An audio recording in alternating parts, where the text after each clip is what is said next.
Song of Solomon, a book recommendation by Brianna Valentine.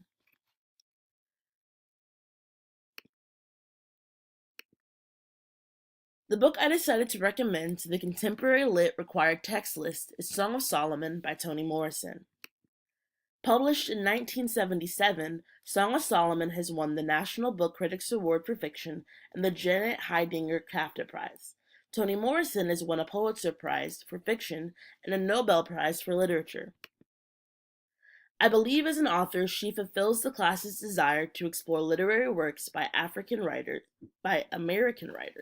of diverse backgrounds. As an African American author who has been recognized for her storytelling skills, her characters, and the culturally accurate setting she creates. I also believe this robust work would help students critically think about the importance and significance of these works to American culture and history. The video below documents an interview with Morrison where she talks about how she strove to create a realistic northern town with a large Black community. Throughout the book, their vernacular sheds light on their spirituality and cultural beliefs based on the colloquialisms they use in everyday conversation. Actually quoted the Bible to you as a child and said, nothing is more, I'm not going to remember one of them, but they had biblical phrases in regular conversation.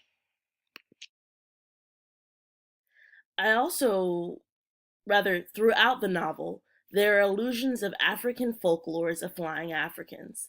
This serves as a symbol of freedom. However, in the last pages of the novel, Milkman chooses to jump from a cliff, leaving the reader to decide if they believe in the magical realism, thus believing Milkman has finally attained freedom, or if they see it in its practicality, thus believing Milkman has chosen death, causing him to fail in his hero's journey.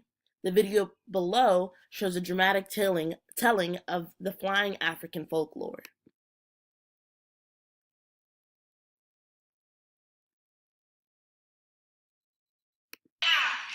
They had these big black wings that would span across the deep blue sky.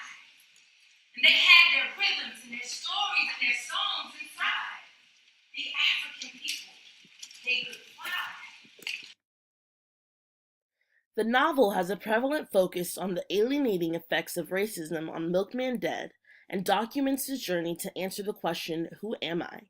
I believe this lines up perfectly with the class's goal to enhance one's understanding of the formation of ethnic and national identity. I also believe that the novel's third-person limited omniscient narrative point of view provides the right amount of information while leaving plenty for the reader to dive deeper into on their own time. Finally, I think that the end of the novel would lead to a rich discourse that would push the class to write self-reflexively about their own identity and journeys culturally. By the end of the novel, Milkman has learned that chasing a white societal lifestyle has stalled his growth in life. He ends up stripping himself of his ties to white society and is inducted into a self-loving African American culture. I think this novel would be appropriately timed to critically analyze what a Black man's journey of self-discovery looks like during oppression, confusion, and self-hatred fueled by fear.